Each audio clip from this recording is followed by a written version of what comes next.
Anglers don't think of picnic tables and parking lots as fishable structure. But if Missouri's sprawling Truman Lake gets much higher, that's going to be the case. Right now, Truman is 24 feet high and rising, which means the lake is spread over thousands of acres of new water, and the bass have followed. Join us as more than 150 of Mid-America's best anglers get a chance to catch bass out of the treetops at the Truman Pro-Am. Yardstick you choose, Truman Lake can be a difficult lake to fish. With its steep limestone bluffs and acres of standing timber, Truman offers almost too many places for bass to hide. Still, winning weights for Central Pro-Am two-day tournaments at Truman average more than 30 pounds, and some years it can take over 40 pounds to win. But those weights generally come in the heat of the summer. This year, Central Pro-Am is fishing Truman in mid-May, and heavy spring rains have caused the lake to rise dramatically, creating a new set of challenges for the Pro-Am anglers. Just ask Troy Akins, who won the Truman Pro-Am in 2001 and teamed with Jamie Conrad to win Central Pro-Am's Platinum Team Tournament at Truman 2 weeks prior to this event. It's tough right now. The water's come up. It's come up as fast that I don't think the fish have come up with it real well. I fished it 2 weeks ago, and it's about 17 foot higher than what it was then. So it's come up almost a foot a day. The fish right now I'm catching anywhere from 1 to 5 foot deep, up in around the bushes and up in the grass. I'm fishing a jig right now. I'm fishing a white jig is what I'm doing. It's a little bit different than what I have been doing. Another angler who normally finishes high in tournaments on Truman is Mark Tucker, and his practice has gone exceptionally well. I'm kind of keen on the grass and you know, fishing fast with a buzz bait, and you have to keep moving, and you can't just get in a place and stay because the fish are so scattered out that you have to keep the trolling motor on high and going down the bank. You know, I really think a guy can catch a 15 to 18 pound bag, but if the sun comes out tomorrow, you know, it's going to throw a curveball in the buzz bait bite. Hopefully I can throw a floating worm and pick them up with that. And this, fishing fans, is the curveball Mark Tucker was talking about. The morning of day one is gloriously clear, and the Pro-Am anglers know that means the patterns they established in practice are questionable, to say the least. Not only that, overnight temperatures near freezing have the Pro-Am anglers facing the prospect of fishing with gloves on a week before Memorial Day. Dale Johnston is out in the third flight and heads straight to the spot where he found big bass during the rainy practice days. Unfortunately, when he gets there, he finds what he hoped he wouldn't find. No fewer than 6 other boats are already in the area he was intending to fish, and Johnston can see that things could get real cozy before the morning is over. Still, it doesn't take long for Johnston to find that some of the bass are right where they were in practice, even if you have to fish in heavier cover to catch them. Eddie May is fishing in the same area as Johnston, but rather than pitching spinnerbaits into heavy cover, May is working the fringe areas with soft plastic lures. May also caught good fish in practice, but he's expecting that the high skies and cooler water temperatures will cause the bass to prefer slower-moving baits this morning. He's not counting on getting many bites today, but he knows that regardless how the day unfolds, one thing is certain: persistence will be rewarded. Meanwhile, Troy Akins is doing exactly what he said he'd do: fish a white jig around flooded brush. Akins won at Truman last year, en route to winning his second Angler of the Year title. However, the bluffs where he caught fish near Truman Dam are not holding bass the way they normally do. So Akins and amateur partner Tom Mason are working flooded vegetation along the new shoreline. And so far, it looks as if they've made the right decision. Mason won the 2001 Pro-Am Championship, but he's still looking for his first regular season triumph. And if he and Akins can keep this up, they'll both be in position to be among the Day 1 leaders. When the Pro-Am anglers return to Bucksaw Point for the Day 1 weigh-in, David White takes the amateur division lead with one bass that weighs 4.45 pounds. A short time later, McLean Yaks comes to the scales. Currently leading the amateur division, 4.45 pounds. You'll probably take that pretty easily? Yes, I will. Who'd you fish with today? Jim Akins. Fish with Jim Akins, caught 3 fish behind him. That's a story in itself, bud. He's a tough guy to fish behind. 6.90 pounds. There's your new leader in the amateur division. When the second flight arrives, Tom Mason comes in with 4 bass that total 8.4 pounds to surpass Yak's. But he's soon overtaken by Mike Mueller with 10.1 pounds. Then Alan Quick comes to the scales. You got 5 bass today. Are you going to tell us how you caught those fish? Various ways, spinnerbaits, crankbait. Well, you're going to just absolutely knock the top off of the amateur division lead. 13.15 pounds, ladies and gentlemen, for Alan Quick, your amateur division leader right now. Good job, Alan. In the pro division, Tim Fleetwood is one of the first to weigh in. He has 4 solid keepers, and they give him the early lead with 9.05 pounds. Next is Lance Williams. Lance, how many bass you bringing to us today? I got a limit today. 5 bass, first limit. Put your hands together, ladies and gentlemen. A limit of bass. How'd you catch your fish, Lance? I was using a brand of bait called Shockwave. It's out of Texas, and it works really well, even for guys like me. Think you can duplicate it again tomorrow? I'd rather see it raining tomorrow. I had good practice days, but you'd rather see it rain so the lake will come up and we have to call it off, because right now you're our leader, 11.90 pounds. A short time later, Lynn Sykes comes to the scales. Oh my, you caught one here, didn't you? Is this the only one you have? no, I got a limit. Got this one and the limit too. Boy, look at the twinkle in your eyes. Nice sack of fish. Right here, big bass, 6.25 pounds. Big bass right now in the pro division, Mr. Lynn Sykes, and he's got 4 more to go with it. 5 fish. Boy, you're going to give him something to run for. 14.55 pounds. Then it's Brian Snowden. How many bass you have for us? I just have 4. I lost 3 keepers today. It really hurt. Well, I guess it would hurt. 4 good fish here, though. Boy, you needed that. You needed that that 5th keeper right there. 11.95 pounds, Brian. That's in the top 3 right now in the pro division. Bobby Sullivan has only 3 keepers, but one of them weighs 5.5 pounds, and he jumps into the thick of the race with a total of 10 pounds. Then it's Dale Johnston's turn. How many bass you have for us today? I've got a little limit. A little limit. Now, you told me yesterday you thought you could catch them, and you've proven that today. Size of the fish, those gone down somewhat, Dale. What's happened there? Too many bugs. Lots of people in there where you were fishing. You also told me you were worried about that as well. Consistency, though, in this tournament pays off, as I said earlier. 5 bass today that weigh 11.10 pounds. That's a great start, bud. Good luck to you tomorrow. At the end of the first day, Lynn Sykes sits atop the Lunker Lure Pro-Am scoreboard with 14.55 pounds. 2.5 pounds behind in second place is Brian Snowden with 11.95 pounds, followed by Lance Williams, Kirk Fisher, and Dale Johnston. In the rest of the top 10, Jimmy Davis and Bobby Sullivan are tied for 6th place at 10 pounds even, with Tim Fleetwood, Tim Sonato, and Jay Halsey close behind. In the amateur division, Alan Quick holds down first place with 13.15 pounds. Mike Mueller is second, followed by Tom Mason, McLean Yaks, and Clay Wrights. In the rest of the top 10, Randy Purcell is in 6th place with 5.35 pounds, but he has only a narrow lead over Raymond Tilk, David Calhoun, Scott Clow, and Bernie Schreck. Stay tuned for exciting Day 2 action. We'll be right back. It's time now for Bass Fishing My Way. Helpful hints from some of Central Pro-Am's top competitors.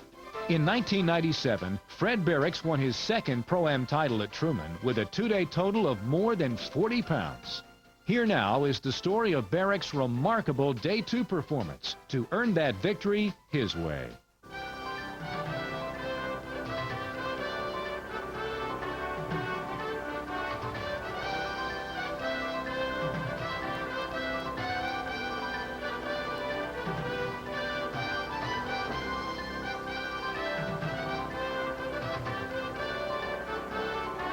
Out in the first flight this morning, Fred Barracks heads toward the lower Grand River near Truman Dam to meet his destiny.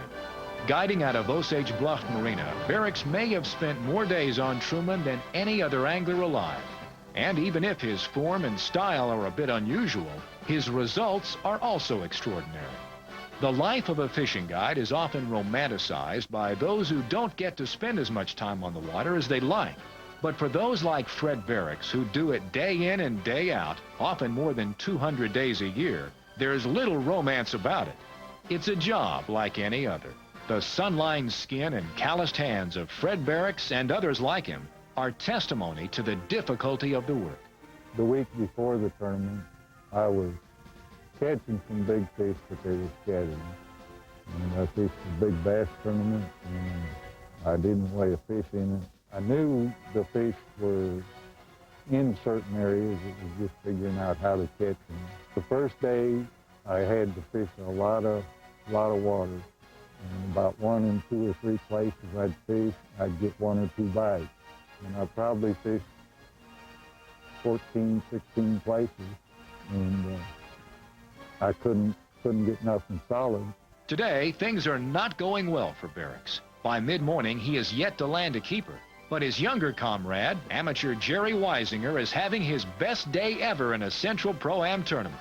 It's rare for a pro and amateur fishing together on day 2 to sweep titles in both divisions. But if Weisinger keeps this up and Barracks starts to catch keepers, well, these two may just pull it off.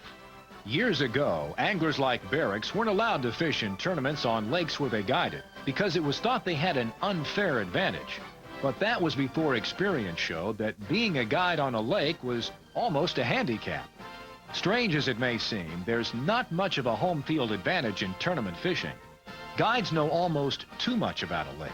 Among the hundreds of places Barracks has caught fish over the years, he must focus his attention on a few that are producing now, today. I figured it would take somebody to put 20 pounds a day together to win.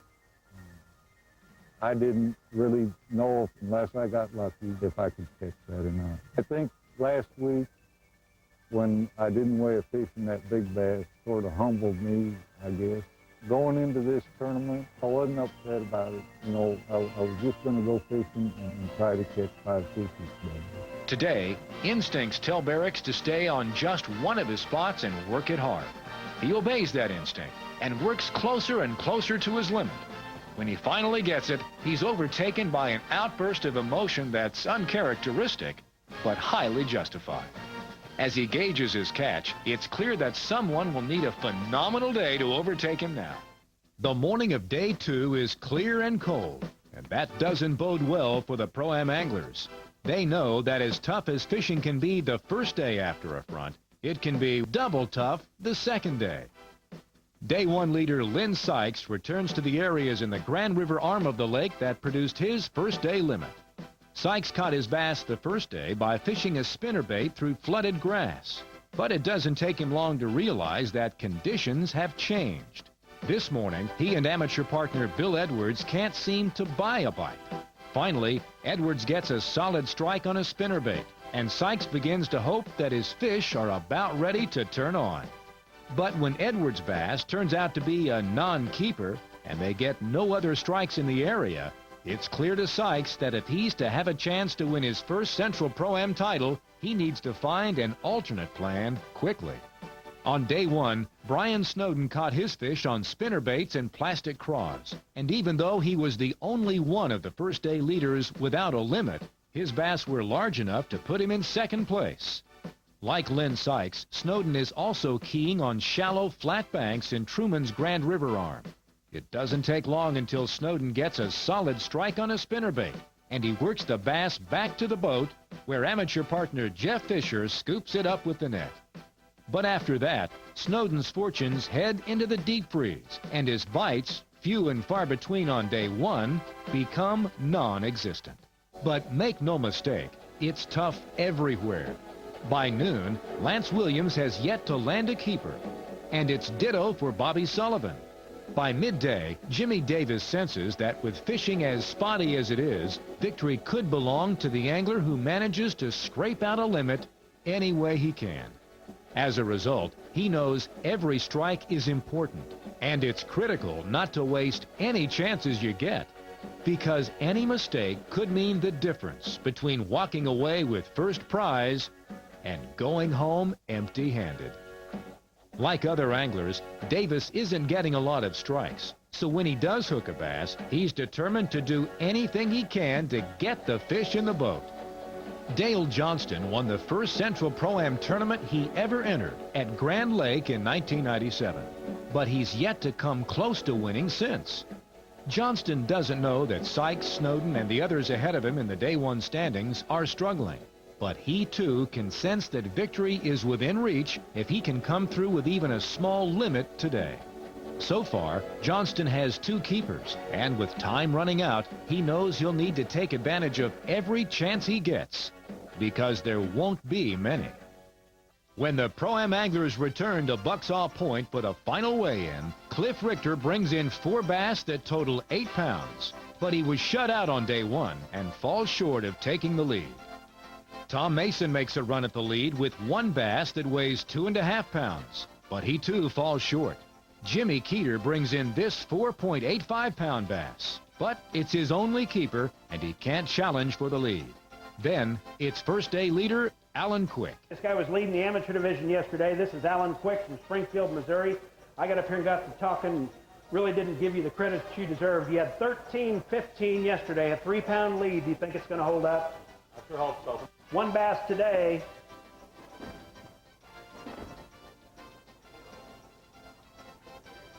$2.15 pounds. 2-day total, 15.30 pounds. Here's your leader in the amateur division, Mr. Alan Quick. Ladies and gentlemen, put your hands together for him.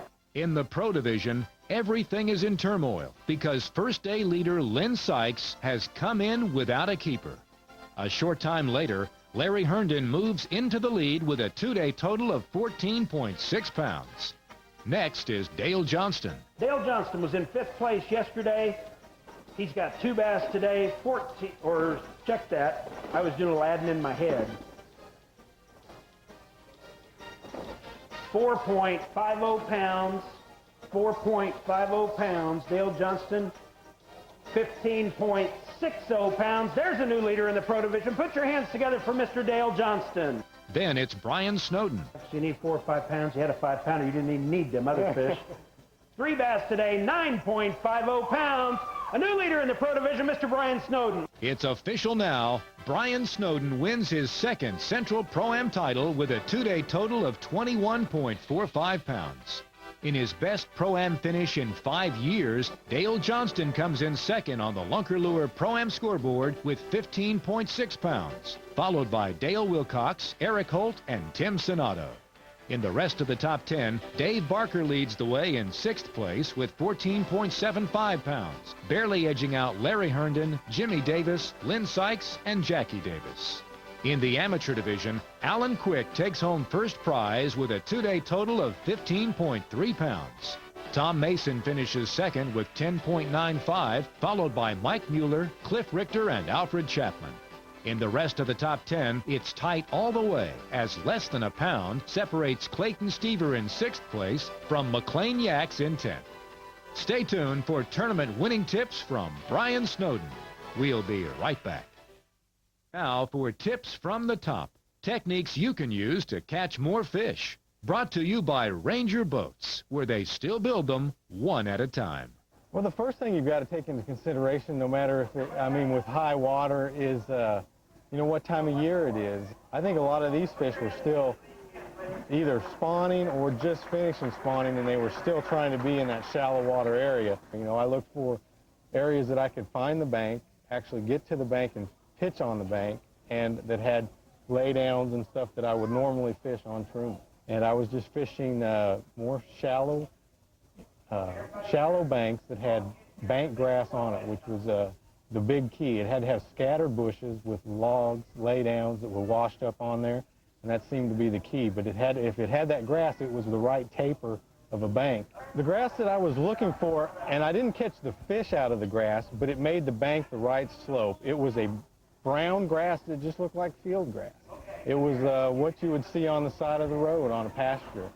But that was the right type of bank. The boat was in 3.5 to 5 feet of water, and you could still make a fairly long pitch to the bank, and you could actually see the bank. A lot of the places that had bushes was so flooded you couldn't get into the bank. And the hardest part was just getting around in the stuff to those logs. because there was so much stuff that was blown in and so much green bushes that you had to work yourself around through that. But all the fish I caught none of them came out of a green bush. They all came out of an old log or something that was laying on the bank. And it seemed to be any of the shade that was on those shallow laydowns, but they had to run from the bank into the lake.